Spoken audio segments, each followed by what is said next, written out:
திருப்பூர் சுப்பிரமணியன் சொல்கிறது முற்றுமுழுதாக போய் அவருக்கு தமிழ் உணர்வும் கிடையாது, ஒரு வெங்காயமும் கிடையாது. உண்மையில சொல்லணும்னா, ஏன்னா நிறைய தமிழ் உணர்வு சார்ந்த படங்கள் வரும்போதெல்லாம் இவர்கள் அதை பற்றி பேசவும் மாட்டாங்க, அதை பற்றி இது பண்ணவும் மாட்டாங்க. எப்பா அவங்க அப்படி ஒரு படம் இருக்கான்ப்பா, அந்த படத்தை நம்ம எல்லாமே சேர்ந்து ரிலீஸ் பண்ணுவோம், முயற்சி பண்ணுவோம் அப்படின்னு அவங்க சொல்லவே மாட்டாங்க. ஒரு 2 தேட்டர் கொடுப்பப்பா அப்படின்னு சொல்லவே மாட்டாங்க. எல்லாத்துலேயும் கண்கொத்தி பாம்பாக தான் இருப்பாங்க. இப்போ இந்த படம் இப்போ விஜய் படம் வருதா, பராசக்தி வருதா, 2 கடையில் நாம் எவ்வளோ சம்பாதிக்கலாம். மெட்ராஸ் கப்பை படம் வந்தப்போ எல்லா தமிழ் உணர்வாலும் கடுமையாக தமிழ்நாட்டுக்குள்ளே வருது. தமிழ்நாட்டுக்குள்ளே வரும்போது கடுமையான எதிர்ப்பு செய்கிறோம். எதிர்ப்பு செய்யும் போது கோவை திருப்பூர் போன்ற பகுதிகளில் கிட்டத்தட்ட 10 நாள் அந்த படம் ஓட்டப்பட்டது. அவ்வளோ எதிர்ப்புகள் கிடையாது, ஓட்டப்பட்டது. அதான் இத்தனைக்கும் அந்த படத்தை நம்ம ஜனங்க போய் பார்த்து அப்படியே கொண்டாடிடும் அப்படி எதுவுமே கிடையாது. அதை இங்கே மெனக்கட்டு அதை கொண்டாடணும், இது பண்ணணும் அப்படின்ற நோக்கத்தை விதைக்கிறது என்னன்னா இங்கே இருக்க. அப்போ திருப்பூர் சுப்பிரமணியம் ஆட்கள் அப்பயும் அதை செய்யலை. இப்போ இதே சல்லியர்கள் படம் இன்னைக்கு தான் பிரச்சனை ஆகுதா? எத்தனை வாட்டி தேதி தள்ளி போயிருக்கு. சுரேஷ் காமாட்சி எத்தனை வாட்டி பேசியிருப்பாரு. கிட்டத்தட்ட இந்த படத்துடைய தேதி, அதாவது திரைப்படம் இந்த வெளிவருதுன்னு சொல்லி எனக்கு தெரிஞ்சே நானே முகநூலில் ஒரு 5 முறை ஷேர் பண்ணியிருக்கேன். அப்புறம் பார்த்தா அதை பற்றியே பேச்சு இருக்காது. என்னடா அது உள்ளுக்குள்ளே பஞ்சாயத்து நடக்கும். இது பொதுவாகவே இந்த திரைப்பட சங்கங்கள், விநியோகஸ்தர் சங்கங்கள் ஒரு கொடூரமான மனநிலையிலே இருக்கும். எந்த விஷயத்தையும் சரியாக இப்படின்னு திட்டமிட்டு செய்யவே செய்யாது. எவனை பார்த்தாலும் நான் தான் முதலமைச்சர் சொல்கிற இடத்துக்கு வந்திருக்கோம். அப்போ அடுத்தடுத்து வந்துக்கிட்டே இருக்காங்க, முதலமைச்சர்கள் வந்துக்கிட்டே இருக்காங்க. இப்போ விஜய் மட்டும் இல்லை, இன்னும் பாருங்க, இன்னும் 5 வருஷத்துக்கு ஒருத்தர் வந்துக்கிட்டே இருப்பான். காமல் வந்தார், விஜய் வந்தார், அடுத்து வந்துக்கிட்டே இருப்பாங்க. ரஜினி கொஞ்ச நாள் சொல்லியிருந்தாரு. இப்படி நடிகர்கள் முழுக்க இதுக்கு பின்னாடி என்ன காரணம் இருக்குது? அவர் கருணாநிதி வந்தார், எம்ஜிஆர் வந்தார், ஜெயலலிதா வந்தார். இப்படி தொடர்ச்சியாக சினிமாவை வைத்தே வர்ற ஆட்கள் உள்ள இந்த பூமியில், இந்த தமிழ்நிலத்தில் இவங்க இதையே சரி செய்ய மாட்டேங்கிறாங்க. அப்போ இவர்களுக்கெல்லாம் என்ன தேவை இருக்குன்னு பாருங்க. இதே ஈழத்தமிழர்கள் ஒட்டுமொத்தமாக ஒரு கோரிக்கை வைக்கலாம். அவங்களோட மொத்த மார்க்கெட்டு, இங்கே இருக்க நடிகளோட மார்க்கெட்டு, இதில் ஒரு 30-40% சர்வதேச அளவில் இருக்க திரையரங்களில் படம் போட்டு அங்கே ஈழத்தமிழர்கள் படம் பார்த்து, அங்கேருந்து போன தமிழக தமிழர்கள் படம் பார்த்து அதன் மூலியமாக ஒழிக்கிற படம் பெரும்படம். அவர்கள் இல்லை, இனிமேல் நம்ம ஆதரிக்காத எந்த தமிழ் படங்களும் பார்க்க மாட்டோம்னு முடிவு செஞ்சு அவங்களே ஒவ்வொரு நாட்டிலையும் அதை ஒரு பிரச்சாரமாக உத்தியாக கையில் எடுத்தாங்கன்னா, இன்னைக்கு இப்போ ஜனநாயகம் வருதா, பராசக்தி வருதா, படம் பார்க்க மாட்டோம்னு முடிவு பண்ணிட்டா ஒருவேளை மொத்தமாக எஃப்எம்எஸ் பெரிய அடி வாங்குவோம். எஃப்எம்எஸ் பெரிய அடி வாங்கினா அப்போ விஜயும் இவரும் பேசுவாங்க, சல்லியர்களை பற்றி அவங்களா பேசுவாங்கல்ல. சல்லியர்கள் படம் உலகம் முழுக்க இன்னைக்கு ஓடிடி ப்ளஸ். இன்னும் சொல்ல போனால் இருக்கிற ஓடிடிகளே ரொம்ப சின்ன ஓடிடி, ஒரு புதிய ஓடிடி. அந்த ஓடிடியில் என்னுடைய படம் கூட வீமன் ஒரு படம் வச்சுருக்கேன் நான். பார்வையாளர்கள் பெரிதாக இல்லாத ஓரளவுக்கு இயங்கி இருந்த ஓடிடி இன்னைக்கு அந்த ஓடிடி உலகம் முழுக்க விரிந்து ஒரு மிகப்பெரிய ஓடிடி தளமாக மாறி இருக்குன்னா அதுக்கு சல்லியர்கள் தான் காரணம், சுரேஷ் காமாட்சி தான் காரணம். அந்த அளவுக்கு ஒரு ஓடிடியை வளர்த்துருக்கு சல்லியர்கள். இதுதான் ஒரு வெற்றி. வணக்கம். நல்லா இருக்கீங்களா? நல்லா இருக்கேன். இப்போ சமீபத்தில் தமிழ் உணர்வு சார்ந்த, ஈழம் சார்ந்த ஒரு திரைப்படம் வந்துச்சு, சல்லியர்கள் அப்படின்ட்டு. பெரும்பாலும் தமிழ்நாட்டில் பெரும்பாலான திரையரங்களில் அது வெளியாகலை. மொத்தத்தில் 27 திரையரங்களில் தான் வெளியாச்சு. அப்புறம் அவருடைய அந்த படத்தினுடைய டிஸ்ட்ரிபியூட்டர் திரு சுரேஷ் காமாட்சிகள் ஓடிடி ப்ளஸில் கொடுத்து அதை படம் வேறு லெவலில் ஹிட் ஆகி போயிடுச்சு. இப்போ நம்மளுக்கு இருக்கிற ஒரு சந்தேகம், இப்போ பிவிஆர் தேட்டர் அது வடநாட்டை சேர்ந்தது, அவங்க நம்ம சென்டிமெண்ட் புரிஞ்சுக்கல அப்படின்னு சொல்லலாம். ஆனால் தமிழ்நாட்டை சேர்ந்த தமிழ் திரையரங்க உரிமையாளர்கள், தமிழ்நாட்டை சேர்ந்த தயாரிப்பாளர்கள் கூட அந்த உணர்வு இல்லைன்னா நம்ம இதை எப்படி பார்க்குறது? முதல்ல இந்த பிவிஆர் திரைப்பட நிறுவனத்தை பற்றி நம்ம பேசணும். அவங்க என்னென்னா முதல்ல கால் ஊன்றும்போது ரொம்ப எல்லாத்துக்கும் சரியான ஆட்களாக மெல்ல கால் ஊன்றி, அதன் பிறகு அது பயங்கரமாக எல்லா பகுதியிலையும், ஏன்னா தியேட்டர் நவீனமயமாக்கலில் நம்ம மாட்டிக்கிட்டு இருக்கோம். திரையரங்கள் பழைய அளவில் இருந்ததுலேருந்து மாறி வரணுங்கிறதுல இப்போ இது நவீனமாக அடுக்ககத்தில் நம்ம கொண்டு வர்றோம். திரையரங்கள் வருது, அதன் மூலயமா மக்கள் இப்போ பரவலாக மற்ற பொருள் வாங்குறவங்களும் திரையரங்கு வருவாங்க. ஒரு கூட்டு இதுவாக அமையும் போது திரைப்படங்கள் காப்பாற்றப்படும் அப்படிங்கிற நோக்கத்தில் தான் இந்த மாதிரியான மல்டிப்ளெக்ஸ் காம்ப்ளெக்ஸில் தியேட்டர்கள் வந்தது. விளைவு வட இந்தியர்களுக்கு உண்மையாகவே எந்த இதுவும் தெரியாது, எல்லாம் வியாபாரம் நம்ம நினைக்கிறோம். அப்படி கிடையாது. ஒவ்வொரு இடத்துலையுமே நீங்கள் கவனிச்சிங்கன்னா ஒரு வியாபாரத்தில் அவர்களுக்கு என்ன லாபம் அதாவது அவர்கள் இனத்திற்கு என்ன லாபம்? ரொம்ப குறிப்பாக சொல்லணும்னா வட இந்தியர்களுக்கு குறிப்பாக வந்து முழுக்க முழுக்க தமிழ் மக்கள் மேலே அவ்வளோ கடுமையான பகை உணர்வு இருந்துக்கிட்டே தான் இருக்குது. 2009 காலத்திலேருந்து நீங்கள் அது நேரடியாகவே பார்க்கலாம். அதற்கு முன்னாடி இந்த மறைமுக மோதலாம் நேரடி மோதலாகவே நம்ம பார்க்கலாம். அப்படி ஒரு நீண்ட தொடர்ச்சியாக அவங்களுக்கும் நமக்கும் இடையில புரிந்துணர்வுக்கான மக்கள் அங்கே இல்லை. சில தேசிய இனங்களாக வாழக்கூடிய சில மக்கள் வந்து தலைவர் பிரபாகரனையும் மற்ற விஷயங்களையும் புரிஞ்சுக்கிட்டு ஈழத்தினுடைய தேவையை புரிஞ்சுக்கிட்டு ஏற்றுக்கிறாங்க. அந்த அடிப்படையில் பார்க்கலாம். அது வந்து பிவிஆருங்கிற நிறுவனம் முழுக்க முழுக்க தமிழர்களுக்கு எதிரானது தான். அதில் எந்த மாற்று கருத்து வேணாம். அது வட இந்தியர் அவங்க வந்து வெறும் வியாபாரம் அப்படின்னு நம்ம நினைக்க வேண்டாம். அப்படின்னா அவன் வந்து மெட்ராஸ் கஃபே மாதிரியான படம், நான் சொல்ல போனால் மெட்ராஸ் கஃபேன்னு ஒரு படம் வந்தது. அது ஹிந்தியில் தயாரான படம். அது முழுக்க முழுக்க ஈழத்தினுடைய விடுதலையை, போராட்டத்தை, வழியை வந்து ரொம்ப வன்மையாக எதிர்நிலையில் வச்சு பேசின படம்.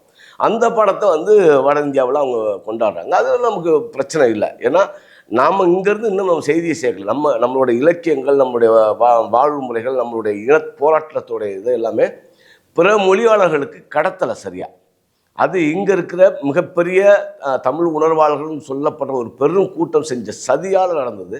ஏன்னா எல்லாவற்றையும் பிற மொழி இலக்கியங்களுக்கு, பிற மொழிகளுக்கு கொண்டு போகிறோம். பிற மொழி இலக்கியங்கள் நம்மகிட்ட ஏகப்பட்டது வந்திருக்கு. இன்றைக்கி புத்தக சந்தையில் எடுத்திங்கன்னா பார்த்தீங்கன்னா இன்றைக்கி கூட ஒரு 100 புத்தகம் வந்து பிறமொழி இலக்கியங்களுக்கு வந்திருக்கு. ஆனால் இங்கேருந்து போன இலக்கியங்கள்லாம் இல்லவே இல்லை. மலையாளத்துலேருந்து கூட்டுது, கன்னட இலக்கியங்கள் கூட்டுது, வெஸ்ட் பெங்கால் இலக்கியம் அது ரொம்ப முக்கியமாக ரொம்ப காலத்துலேருந்தே அது ரொம்ப நிறைய வந்துகிட்டு இருக்கு. இவ்வளோலாம் நடக்குது. ஆனால் தமிழ்லேருந்து இங்கேருந்து மொழிபெயர்த்து போகிறது ரொம்ப குறைவாக இருக்குது. இப்படி தான் ஒவ்வொரு செக்மெண்ட்டாக நம்ம பார்க்க வேண்டியிருக்கு இதுக்குள்ளே. இப்போ இதில் வந்து என்னென்னா சுரேஷ் காமாட்சி அவர்கள் வந்து அந்த படத்தை வந்து வாங்கி வெளியிடுறாங்க. அது டிஸ்ட்ரிபியூட்டர் கூட கிடையாது. அந்த படத்துக்கு நேரடி தயாரிப்பாளராகவும் கிட்டத்தட்ட மாறுறாங்க அந்த அளவுக்கு. ஏன்னா ஒரு படம் எடுத்தது ஒருத்தர் அது மொத்தமாக தானே இது பண்ணி நான் வெளியிடுறேன்றாலும் இல்லை.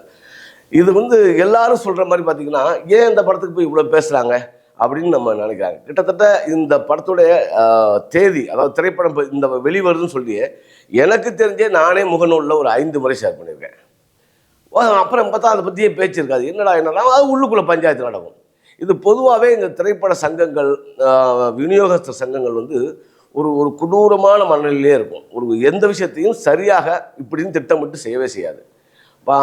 ஒவ்வொருத்தரும் பார்த்தீங்கன்னா தேர்தல் நேரத்தில் அவங்க வரும்போது நிறைய வாக்குறுதிகள் கொடுப்பாங்க. அதுக்கப்புறம் ஒன்றுமே இருக்காது, எதுவுமே நடக்காது. உள்ளுக்குள்ளே சின்ன சின்ன படங்களை போட்டு வச்சுக்கிட்டு சண்டை போட்டுக்கிட்டு இருப்பாங்களே தவிர அதை பிரத்யேகமாக செய்யணும். நீங்கள் இதை ரொம்ப நீண்டதாக பார்க்கணுன்னா தமிழ்நாடு திரைப்பட தயாரிப்பாளர் சங்கம் தமிழ் திரைன்னு ஒரு மொத்தமாக தனியாக ஒரு சேனலே அன்னைக்கு உருவாக்குச்சு. ஏன்னா ஒட்டுமொத்தமாக சன் டிவி போன்ற நிறுவனங்களுடைய ஏகோபித்த அந்த ஆக்குபையை தாங்க முடியாமல் எல்லா படங்களையும் எடுத்து போட்டுக்கிட்டாலும் யாருக்கும் முறையாக பணம் போகாமல் ரொம்ப கொடுமையாக இருந்த காலகட்டம். இன்னும் ரொம்ப ஓப்பனாக சொல்லணும்னா எந்த படமே எந்த தயாரிப்பாளரும் பாதிக்கப்பட வேண்டிய அவசியமே கிடையாது. தயாரிப்பாளர் சங்கம் சரியாக இருந்தது தான். என்ன காரணம்னா 100% பார்த்தீங்கன்னா இந்த திரைப்படங்களை அவங்க ஒவ்வொரு சேனலும் பார்த்தீங்கன்னா ஒரு 10 பிரித்து போடுவாங்க. இங்கே வந்து தயாரிப்பாளர் சங்கம் என்ன இது பண்ணணும், சேனல் உங்களுக்கு இந்த சேனலுக்கு நாங்கள் விற்கிறோம் அப்படின்னு சொல்லணும். சன் குழுமத்துக்கும் மொத்தமாக வச்சுருவாங்க. அதே மாதிரி கலைஞர் டிவி மொத்த இதுக்கும் சேர்ந்து அவங்க என்னென்னா அது பிரித்து பல தடவை போட்டுக்குவாங்க. பல தடவை போட்டுக்கும் போது அப்போ ஒன்றுமே இல்லை. வின்னர் படம் வந்து திரையரங்களை ஓடினது பெரிய வெற்றி அடையலை. அந்த தயாரிப்பாளர் வந்து ரொம்ப ஒன்றுமே இல்லாமல் போயிட்டார். ஆனால் வின்னர் படத்தினுடைய அந்த காமெடி காட்சிகளால் அந்த படத்தால் வந்து நிறுவனங்கள் சம்பாதிச்சது ஏகப்பட்டது. இதுவே நம்ம யூடியூபர்ஸே நிறையா சம்பாதிச்சாங்கன்னு வச்சுக்கோங்க. அவ்வளோ. ஆனால் அந்த தயாரிப்பாளர் ரோட்டில் தான் இருக்கிறாரு. இன்றைக்கும் பார்த்தீங்கன்னா நடிக்க போயிட்டுருக்காரு. ஏதாவது ஒரு வாய்ப்பு இருக்குமா, ஒரு 2000 3000 அந்த அளவுக்கு அவருடைய வாழ்வே மாறி போச்சுன்னு வச்சுக்கோங்க. இப்படி தான் இருக்குது. இதில் குறிப்பாக ஒரு திருப்பூர் சுப்பிரமணியன் சொல்கிறது முற்றுமுழுதாக போய் அவருக்கு தமிழ் உணர்வும் கிடையாது, ஒரு வெங்காயமும் கிடையாது உண்மையில சொல்லணும்னா. ஏன்னா நிறைய தமிழ் உணர்வு சார்ந்த படங்கள் வரும்போதெல்லாம் இவர்கள் அதை பற்றி பேசவும் மாட்டாங்க, அதை பற்றி இது பண்ணவும் மாட்டாங்க. எப்பா அவங்க அப்படி ஒரு படம் இருக்கான்ப்பா, அந்த படத்தை நம்ம எல்லாமே சேர்ந்து ரிலீஸ் பண்ணுவோம், முயற்சி பண்ணுவோம் அப்படின்னு அவங்க சொல்லவே மாட்டாங்க. ஒரு 2 தேட்டர் கொடுப்போம்ப்பா அப்படின்னு சொல்லவே மாட்டாங்க. எல்லாத்துலேயும் கண்கொத்தி பாம்பாக தான் இருப்பாங்க. இப்போ இந்த படம் இப்போ விஜய் படம் வருதா, பராசக்தி வருதா, 2 கடையில் நாம் எவ்வளோ சம்பாதிக்கலாம், அப்போ நமக்கு எவ்வளோ போட்டி. வியாபார உத்தியில் இருக்கிறதுங்கிறது நிச்சயமாக வந்து ஒரு பெரிய திரையரங்கம் வச்சுருக்காங்க, அதற்கான நிலம், அந்த வாடகை, ஊழியர்களோட சம்பளம் எல்லாம் ஒரு இதுதான். ஆனால் ஒரு படம் திரைக்கே வரவிடாமல் செய்கிறது இருக்குல்ல, பயங்கரமான ஒரு அது வந்து கிட்டத்தட்ட மாஃபியா மாதிரி தான் செயல்பட்டு இருக்காங்க. அதனால் திருப்பூர் சுப்பிரமணிய அண்ணன் வந்து சொல்கிற மாதிரி கிடையாது. அவருக்கு தமிழ் உணர்வும் கிடையாது, ஒன்றும் கிடையாது. குறிப்பாக சொல்லணும்னா அது மெட்ராஸ் கஃபே படத்தையே எடுத்துக்குவோம் உதாரணத்துக்கு. மெட்ராஸ் கஃபே படம் வந்தப்போ எல்லா தமிழ் உணர்வாளர்களும் கடுமையாக தமிழ்நாட்டுக்குள்ளே வருது. தமிழ்நாட்டுக்குள்ளே வரும்போது கடுமையான எதிர்ப்பு செய்கிறோம். எதிர்ப்பு செய்யும் போது கோவை திருப்பூர் போன்ற பகுதிகளில் கிட்டத்தட்ட 10 நாள் அந்த படம் ஓட்டப்பட்டது. அவ்வளோ எதிர்ப்புகள் கடையிலையும் ஓட்டப்பட்டது. ஐயா அதான் இத்தனைக்கும் அந்த படத்தை வந்து நம்ம ஜனங்க போய் பார்த்து அப்படியே கொண்டாடிடும் அப்படி எதுவுமே கிடையாது. டிக்கெட்டாக கூட அவங்க ஜனங்க வாங்கி பார்க்குற அளவுக்கான அந்த நடிகர்களுடைய அறிவு பரிச்சயம் கிடையாது. அவங்கள பொறுத்தவரைக்கும் அது புதுமுக நடிகர்கள் தான். தமிழ்நாட்டுக்கு அவங்க இந்திக்காரர்கள் வந்து புதுமுக நடிகர்கள் தான். நீங்கள் இது ஒரு நம்ம பாகுபலி மாதிரியான ஒரு படம் வந்து பெரும் வணிக படம். இது வந்து மற்றதெல்லாம் அது வந்து எல்லா தரப்பையும் கொண்டு போகிறதுக்கான நோக்கம் இருக்கும். ஆனால் இதே இதில் பார்த்தீங்கன்னா மெட்ராஸ் கஃபே அப்படி கிடையாது. அது ஒரு இந்தி படம், அவ்வளோதான். அதை வந்து இங்கே வந்து மெனக்கட்டு அதை கொண்டாடணும் இது பண்ணணும் அப்படின்ற நோக்கத்தை விதைக்கிறது என்னென்னா இங்கே இருக்க. அப்போ வந்து திருப்பூர் சுப்பிரமணியம் ஆட்கள் அப்போயும் அதை செய்யலை. இப்போ இதே சல்லியல் படம் இன்னைக்கு தான் பிரச்சனை ஆகுதா? எத்தனை வாட்டி தேதி தள்ளி போயிருக்கு? சுரேஷ் காமாட்சி எத்தனை வாட்டி பேசியிருப்பாரு? அல்லது நீங்களே என்னப்பா ஒரு படம் பண்ணிக்கிட்டே இருக்கு, ஏன் ரிலீஸ் ஆகாமல் இருக்கு? உன்னோட படம் என்னாச்சு? கிட்டத்தட்ட அவர்கிட்ட 4-5 படங்கள் இருக்குது இப்போ வெளியாகிறதுக்கு. ஒவ்வொருத்தருக்கும் ஒரு காரணம் இருக்குது. இப்போ இந்த படத்தை முதல்ல வெளியிட்டாங்கன்னா ரொம்ப உறுதியாக நின்றவர். இப்போ இவர் திருப்பூர் சுப்பிரமணியம் எங்களுக்கு எல்லாமே வந்து நாங்கள் நல்லா தான் செய்வோம் அப்படின்னு சொல்கிறதெல்லாம் ரொம்ப போலியான ஒன்று. அதனால் வந்து அதை நான் முற்றிலுமாக மறுக்கிறேன். சல்லியல் படம் உலகம் முழுக்க இன்றைக்கி வந்து ஓடிடி ப்ளஸ், இன்னும் சொல்லப்போனால் இருக்கிற ஓடிடிகளே ரொம்ப சின்ன ஓடிடி, ஒரு புதிய ஓடிடி. அந்த ஓடிடியில் என்னுடைய படம் கூட வீமன் ஒரு படம் வச்சுருக்கேன் நான். பார்வையாளர்கள் பெரிதாக இல்லாத ஓரளவுக்கு இயங்கி இருந்த ஓடிடி இன்றைக்கி அந்த ஓடிடி உலகம் முழுக்க விரிந்து ஒரு மிகப்பெரிய ஓடிடி தளமாக மாறி இருக்குன்னா அதுக்கு சல்லியர்கள் தான் காரணம், சுரேஷ் காமாச்சாரி தான் காரணம். அந்த அளவுக்கு ஒரு ஓடிடியை வளர்த்துருக்க சல்லியர்கள். இதுதான் ஒரு வெற்றி. இப்போ அவ்வளோ சப்ஸ்கிரைபர் ஏறும்போது அது வேற ஒன்றா இன்னும் வளமிக்கதாக மாறும். அந்த ஓடிடிக்கு நம்ம ஒரு வேண்டுகோள் வைக்கிறோம்னா நல்ல தமிழ் திரைப்படங்களை அதாவது முக்கியமான படங்களை, அது தமிழ் உணர்வாளர்களுடைய குறிப்பான படங்களை அந்த ஓடிடி தொடர்ந்து வெளியிடணும். ஒரு கடத்தை வளர்ந்த பிறகு நாங்களும் இந்த மாதிரி கட்டுப்பாடம் வச்சுக்கணும்னு சொல்லக்கூடாது அப்படிங்கிறது என்னுடைய வேண்டுகோளாக வைக்கிறேன். திரையரங்க உரிமையாளர்களுக்கு நம்ம வைக்கக்கூடிய வேண்டுகோள் என்ன? ஏன்னா திருப்பூர் சுப்பிரமணியம் மட்டுமே திரையரங்க உரிமையாளர்கள் கிடையாது. இந்த படங்கள் பற்றி தெரியாத நிறைய உரிமையாளர்கள் இருக்கலாம். ஸோ அவங்களுக்கு நம்ம என்ன வேண்டுகோள் வைக்கலாம்? அதாவது என்னென்னா இங்கே திரைப்படங்களுடைய பார்வை போக்கே வேற மாதிரி இருக்குது. அதாவது சின்ன படம் பெரிய படம் ஒன்றுமே கிடையாது. நம்ம திரும்ப சொல்கிறோம்ல, சின்ன படம் படம் திரைக்கதையா ஆடியன்ஸுக்கு பிடிச்ச படமா பிடிக்காத படமா, இது 2 தான் இருக்கும். என்னென்னா சின்ன படங்கிற எந்த அளவுகளில் பார்க்குறோம்னா ஒன்றுமே இல்லை. நீங்கள் இது எடுத்துக்கங்களேன், நம்ம ரஞ்சித்துடைய முதல் படம் இருக்குல்ல, முதல் படம் அது சின்ன பட்ஜெட்டில் பண்ண படம் தான், அட்டை கட்டி சின்ன பட்ஜெட்டில் படம். ஆனால் அதை அதை வாங்கின தயாரிப்பாளர், அதை வெளியிட்ட தயாரிப்பாளர் வந்து மிக கடுமையான விளம்பரங்கள் மூலியமாக அன்றைக்கி பார்வையாளர்கிட்ட கொண்டு சென்றார். அதாவது நம்ம அழகியோ சேதுவோ சொல்லக்கூடிய காலகட்டம் இல்லை. அன்னைக்கு இருந்த ஆடியன்ஸோட மனநிலை வேறு, அன்னைக்கு விளம்பரமே இருக்காது, மவுத்தாக்கில் தான் படம் ஓடும். இந்த மாதிரியான காலத்தில் இப்போ இருக்கிற காலத்தில் இவங்க ஒரு செக்மெண்ட்டை பழக்கிட்டாங்க. எல்லாமே விளம்பரப்படுத்தணும், எல்லாத்தையும் இது பண்ணணும். அப்போ அதனால தான் அந்த பெரிய படங்கள் நிறைய விளம்பரம் பண்ணுறான். ஒரு 50 கோடி படம் பண்ணிட்டு 20 கோடி விளம்பரம் பண்ணுறான். அப்போ அதனால் அது பெரிய படம் ரீச் ஆகுது, வெளியில் தெரியுது. அந்த அடிப்படையில் அது பெரிய படமாகவும் இது வந்து விளம்பரம் செய்ய முடியாத சின்ன படமாகவும் இருக்குது. கருதுகோள் அடிப்படையில் நாயகர்களை ஒட்டி சில படங்கள் வரும், அது வந்து தவிர்க்கவே முடியாது. ஆனால் வருஷத்துக்கு 10 படம் தான் வரும், 10 அதிகம். மீதி 365 நாளில் மீதி நாட்களில் தேட்டரில் வைப்பது யார்? சின்ன படங்கள் தான், சின்ன படங்கள் சொல்லப்படுற படங்கள். அப்போ அந்த படங்களை கவனம் எடுத்துக்கணும். அதாவது முன்னாடியே போன ஆண்டில் பார்த்தீங்கன்னா போன ஆட்சியில் வந்து அம்மா திரையரங்கம்னு ஒன்று ஆரம்பித்தாங்க. ரொம்ப சிறப்பான திட்டமாக இருந்தது. நிச்சயமாக வந்து தமிழ்நாடு முழுக்க ஒரு 200 திரையரங்கம் உருவாயிட்டாவே இந்த சின்ன படங்கள்னு சொல்லப்பட்ட பட்ஜெட் படங்கள் அங்கே நிச்சயமாக மக்கள் 50 ரூபா 40 ரூபா டிக்கெட்டோட விலையேற்றம் தான் நமக்கு பெரிய சிக்கல். டிக்கெட்டோட விளையாட்டம் ஒன்று, ஏன் நிறைய ஆடியன்ஸ் உள்ளே போடலாம், டிக்கெட்டோட விளையாட்டம். அதை ஒட்டி அங்கே வச்சிருக்கிற உணவுப் பொருட்களோட விலை வந்து பன்மடங்கு. அப்போ இது எல்லாம் ஒரு குடும்பமாக போனால் 2 பேர் 3 பேர் போனால் ஒரு நாளைக்கு 3000 ரூபா 4000 ரூபா செலவாகுது. பார்க்கிங் கட்டணமே வந்து டிக்கெட் ரேட்டு வருது. இவ்வளோ சிக்கலில் எப்படி படம் பார்க்க போவான்? இதுதான் அதாவது திரையரங்கு உரிமையாளர்கள் கிட்டத்தட்ட கொஞ்சம் ஒரு தெளிவுபடுத்தணும். இது அதாவது சின்ன படங்கள் அப்படின்னா அதற்கு வந்து உங்கள்கிட்ட 4 தேட்டர் இருக்கா, அதில் ஒரு தேட்டர் அதுக்குன்னே ஒதுக்கிடுங்க. ஒரு தேட்டர் அதுக்குன்னு ஒதுக்கிடுங்க.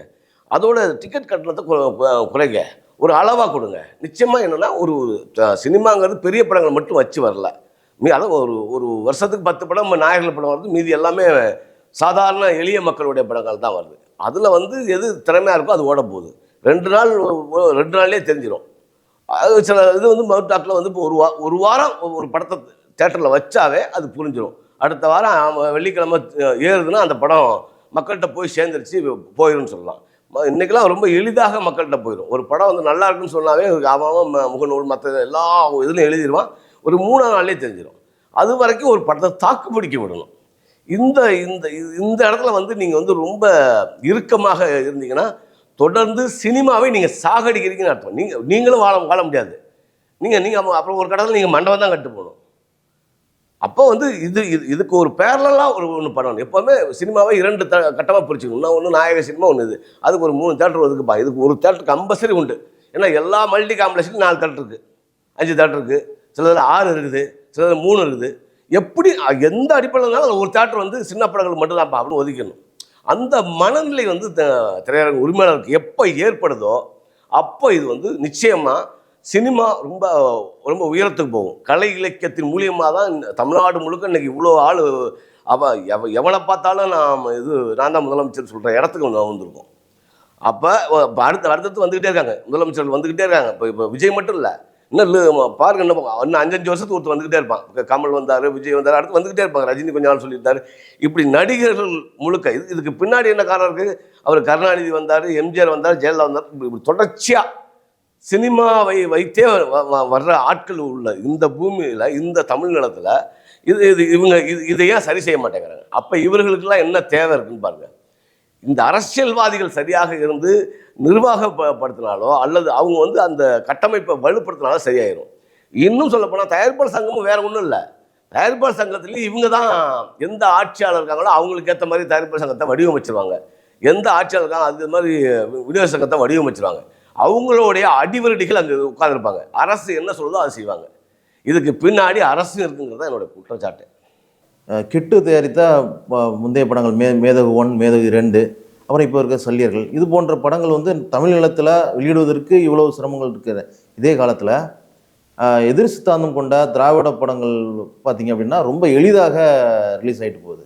தமிழ் தேசியர்களாக இது போன்ற வரலாற்று படங்களை நம்ம இன்னும் அதிகமாக எடுக்கணும்னு நினைக்கிறீங்களா, இல்லைனா இப்படியே முடங்கிரும் அப்படிங்கிற மாதிரி ஒரு சின்ன பயம் இருக்கும்? நிச்சயமாக. என்னால் அது ஒவ்வொரு திரைப்படத்துக்கும் போராடிக்கிட்டே இருக்க முடியாது. இதற்கு இதில் வந்து ரொம்ப குறிப்பாக என்னென்னா, தமிழ்நிலத்தில் இருந்துக்கிட்டு இங்கே தமிழ்நாட்டு தமிழர்களாக இருந்துக்கிட்டு ஈழத்துடைய பிரச்சனைகளை மையப்படுத்தி நம்ம படம் எடுக்கணுன்ற மனநிலை நமக்கு இருக்குது, அந்த உணர்வு இருக்குது. இதே உணர்வு ஈழத்தமிழர்கள் இருக்கணும். அதாவது அவங்க வந்து தமிழ்நாட்டில் படம் எடுக்கணும்னு கூட வர வேண்டாம். அவர்கள் ஈழ சினிமாக்களை உருவாக்கணும், சர்வதேச அளவில் கொண்டு போகணும். எப்போதுமே ஒரு போர் இலக்கியங்கள், போர் கலைகள் வந்து அது வந்து திரைப்படமாக வெளியில் போகும்போது சர்வதேச அளவில் பார்வைகளை கொண்டு போகும்போது சர்வதேச திரைப்பட விழாக்கள் அது வந்து அந்த திரைப்படங்களை கொண்டு போகும்பொழுது கிட்டத்தட்ட வந்து நம்மளுடைய உணர்வை சரியாக கடத்திடுவோம். அங்கே இருக்கிற இன்டலெக்சுவல் சொல்லப்படுற அறிவுஜீவிகள் மத்தியில் தமிழீழத்திற்கான ஒரு விஷயத்தை உருவாக்க முடியும். அவர்கள் இன்டலெக்சுவல் பேச ஆரம்பித்தா தான் அதை வந்து பொதுவாகவே உலகம் முழுக்க அது பரவும். அந்த விஷயத்தை வந்து இதுலேயே வந்து சிங்கள சினிமாக்கள் நிறைய உருவாக்கியிருக்கு. நிறைய சிங்கள சினிமாக்கள் பார்த்திங்கன்னா முழுக்க அவர்களுடைய பெயினை, அவங்களுடைய வழிகளை, அவங்களுடைய இதை பரவலாக எல்லா சர்வதேச விழாக்கள்லையும் இது பண்ணியிருக்கு. அந்த அறிவுஜீவிகள் தான் ஒவ்வொரு அரசுக்குள்ளேயும் பின்னாடி இருக்கான். இப்போ இந்த திமுக அரசு இருக்குது, ஒரு சாதாரண ஒரு மாநில அரசு. இந்த மாநில அரசை தூக்கி பிடிக்கிறதுக்கு, இந்த மாநில அரசு தவறுகளை தூக்கி பிடிக்கிறதுக்கு அறிவுஜீவிகள் கும்பலாக போய் உட்காந்துக்கிறாங்க. அப்படின்னா நல்லா இதை புரிஞ்சிக்க முடியும். அப்போ வந்து அறிவுஜீவிகள் மட்டத்தில் கொண்டு போகணும்னா கலைப்படைப்புகள் நிறைய உருவாக்க ஈழத்தமிழர்கள் பல்வேறு துறைகளில் செலவு பண்ணுறாங்க. சினிமாவை ஒரு மையமாக எடுத்துக்கிட்டு ஈழ சினிமாக்கள் பெருசாக உருவாகணும். ஈழ சினிமானா ஒன்றும் இல்லை, ஈரான் ஒரு நாட்டில் பார்த்தீங்கன்னா ஏகப்பட்ட சினிமா உலகத்தரம் மிக்கதாக வந்துச்சு. உலகம் முழுக்க லத்தீன் அமெரிக்க படங்கள் எல்லாம் பார்த்தீங்கன்னா உலகத்தையே உழுக்கிறது. அது இன்னைக்கு இருக்கிற சினிமா உத்திகளை வேறு தன்மைக்கு மாற்றுறது. அந்த மாதிரியான முயற்சிகளை நிறைய ஈழ கலைஞர்கள் இருக்கான், போராடிட்டு இருக்கான், சினிமா எடுக்கணும் வெறியில் இருக்கான். அவர்களுக்கெல்லாம் முதுகெலும்பாக தயாரிப்புன்ற ஒரு இடம் இல்லாமல் இருக்குது. அந்த இடத்த உருவாக்கிட்டா அதுவும் வேறு இடத்துக்கு வந்துடும். அதனால் ஈழத்தமிழர்கள் இந்த முயற்சியை முன்னெடுக்கணுங்கிறது என்னுடைய இது பல தடவை பல இடத்துல நான் பேசியிருக்கேன், பல தடவை சொல்லியிருக்கேன். ஆனால் திரும்பவும் இங்கேயும் சொல்கிறது அதுதான். அவர்கள் அந்த முயற்சி தமிழ் சினிமாவை நம்ம பார்த்துக்குவோம். நிச்சயமாக வந்து தமிழர்கள் அப்படிலாம் விட்டுட்டு போயிட முடியாது. இங்கே இருக்க திராவிட தளத்தை நம்ம வந்து அவ்வளோ இன்னைக்கு காலம் மாறிடுச்சு. ரொம்ப நவீனமாக அடுத்த தளத்தில் நம்ம சிந்திக்கிறோம். நிறைய மாற்றங்களை கொண்டு வர முடியும்.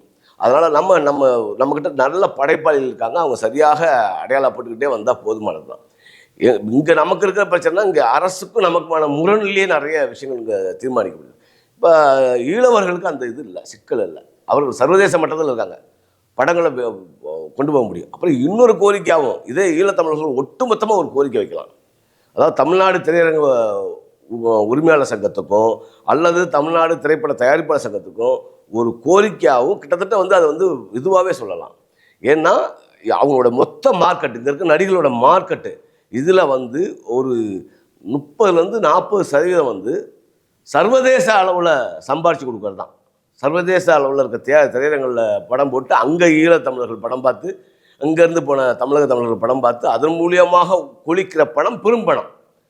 அவர்கள் இல்லை இனிமேல் வந்து நம்ம ஆதரிக்காத எந்த தமிழ் படங்களும் பார்க்க மாட்டோம்னு முடிவு செஞ்சு அவங்களே ஒவ்வொரு நாட்டிலையும் அதை ஒரு பிரச்சாரமாக உத்தியாக கையில் எடுத்தாங்கன்னா, ஏன்னா கிட்டத்தட்ட தமிழ் சினிமா ரொம்ப அந்த சீரியல் தொடர்கள்லாம் வந்தோன்னா ரொம்ப ஆகும். சினிமாவோடைய போக்கே மாறி போய் சினிமாவே நீ வாழாதுன்ற நிலைமையில் இருந்துச்சு. தேட்டர்லாம் காற்று வாங்கியிருந்தது. அப்போ வந்து ஒரு புதிய மார்க்கெட்டிங்காக உருவானதே இதுதான். அதாவது எஃப்எம்எஸ் எனப்படுகிற வெளிநாட்டு உரிமைக்கான அந்த தளம் தான். அதுதான் முதல்ல சினிமாவை காப்பாற்றுச்சு. இன்னைக்கு இவ்வளோ பெரிய நடிகர்களுக்கு பின்னாடியும், இவ்வளோ பெரிய நடிகர்கள் இன்னைக்கு முதலமைச்சராக விஜய் துடிக்கிறதுக்கு பின்னாடியும் கூட காப்பாற்றப்பட்டதுக்கு மிக முக்கிய காரணம் ஈழத்தமிழர்கள், உலகம் முழுக்க இருக்கக்கூடிய தமிழர்கள்.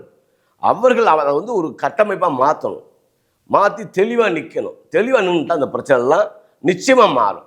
அப்போ அதுக்கு பிறகு இங்கே ஒன்றும் தடுக்கவே முடியாது. ஏன்னா அங்கே படமே போடாதுப்பா, கொடுக்க முடியாதுப்பா, நான் இங்கிலீஷ் படத்தையே பார்த்துட்டுனா முடிவு பண்ணி அங்கே அப்படியே இருந்துட்டான்னு வச்சுங்க, வேணா ஓடிடியில் படம் பார்த்துக்க போகிறான், பிரச்சனையே இல்லை அவனுக்கு.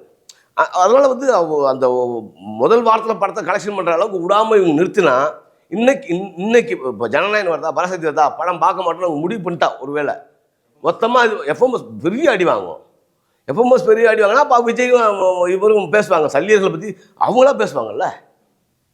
சல்லியர்களாக சிவகார்த்திகனும் இவருமே பயங்கரமாக புகழ்ந்து பேசுறதுக்கு ஒரு வாய்ப்பு உடனே நடக்கும். இவங்களுக்குலாம் தெரியாது அந்த பிரச்சனை உள்ள நடக்குது, எதுவுமே நடக்குது. இது எதுவுமே தெரியலன்னா எப்படி முதலமைச்சர் ஆகிறதுக்கு அவர் முயற்சி செய்ய முடியும்? இப்போது நம்ம டெக்னிக்கல் ஆஸ்பெக்டில் பார்த்தீங்க அப்படின்னா, இயக்குனர் அப்படிங்கிற வரிசையில், தமிழ் தேசிய இயக்குனருங்கிற வரிசையில் கிட்டு மட்டும்தான் கொஞ்சம் வெளியில் தெரிகிற மாதிரி இருக்கிறாரு. நீங்களும் ஒரு இயக்குனர். ஸோ தமிழ் தேசியம் சார்ந்த பிரச்சனைகள் எடுக்கிற ஒரே ஒரு இயக்குனர் நம்மளுக்கு போதுமா? ஏன் மற்ற இளைஞர்களுக்கு இந்த சிந்தனைகளை வந்து கொண்டு வர முடியும்? இதில் சிக்கல் வேறு ஒன்றுமே இல்லை, தயாரிப்பாளர்கள் தான். நீங்கள் கதை சொல்லும் போதே அவன் தீர்மானிச்சிருவான். ஆமாம், கிட்டுவெல்லாம் வந்து இது வந்து சொந்த தயாரிப்பாக இருக்க முடியாது. நிறைய நண்பர்களோட கூட்டு உழைப்பில் உருவானதெல்லாம் நான் நினைக்கிறேன். அப்படி தான் ஒரே ஒரு தயாரிப்பாளர் மட்டும் முடிவு பண்ணி இதை செய்யுங்கன்னு சொல்கிறதுக்கு நீங்கள் ஆள் இல்லை. இதோட சிக்கலே இதுதான். இப்போ ஈழத்தமிழர்களே இங்கே வந்து படம் பண்ணால் இங்கே வந்து கமர்ஷியலாக ஒன்று பண்ணுங்கன்னு தான் வராங்க, நல்ல படம் பண்ணணுன்னு வரல. இந்த சுபாஷ்கரன் லைக்கான ஒரு பெரிய நிறுவனம் வந்துச்சு, ஒரு படம் எடுக்கலையே. இதுதான் உண்மையான நிலவரம். தமிழ் தேசியர்களுக்கு, அதாவது தனியாக இப்போ வந்து தமிழ் திரைப்பட தயாரிப்பாளர் சங்கம் மாதிரி தமிழ் தேசிய திரைப்பட தயாரிப்பாளர் சங்கமே உருவாக்க வேண்டிய தேவை இருக்கும் போல இருக்குது, அந்தளவுக்கு. ஏன்னா அப்படி உருவாகணும். அப்போ எப்போவுமே ஒரு சங்கம், ஒரு அமைப்பு இன்னொரு மாற்று உருவாகணும். அதற்கேற்ற மாதிரி இங்கே வந்து தமிழ் தேசிய தயாரிப்பாளர்கள் உருவாகணும், தமிழ் தேசிய முதலாளிகள் உருவாகணும். அந்த முதலாளிகள் முழுக்க தமிழ் தேசியத்தை ஆழப்பற்று நிற்கணும்.